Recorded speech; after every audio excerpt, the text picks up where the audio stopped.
Napakagandang 4-star hotel na walking distance lang sa K11 Musea, Avenue of Stars, Hong Kong Museum of Arts, and Cultural Center. Tara, from Simshatui MTR, konting lakad lang at andito ka na. This is Regal Kowloon Hotel. Pagpasok mo pa nga lang, ay mapapansin mo na agad ang eleganteng interior nito. Kahit hindi kalakihan ng lobby, sobrang classy, lahat may touch ng gold. Parang bigla kang yumaman, di ba? Award-winning hotel nga ito, kaya sure na maganda ang service. Room rate starts at 5,000 pero sulit na ito guys. Saan ka ba naman makikita na malapit na sa top attractions dito sa Hong Kong? Kaya tara, mag-room tour tayo.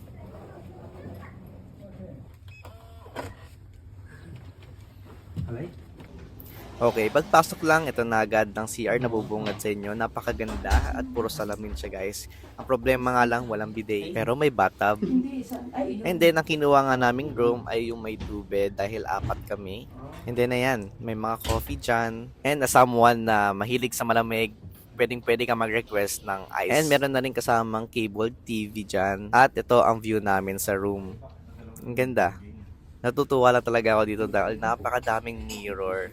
And ang ganda ng kanilang mga lights dito. Meron rin dito ang closet na may safety box na din na pwede nyo gamitin. Kung ako ang tatanungin, super recommended ko ito.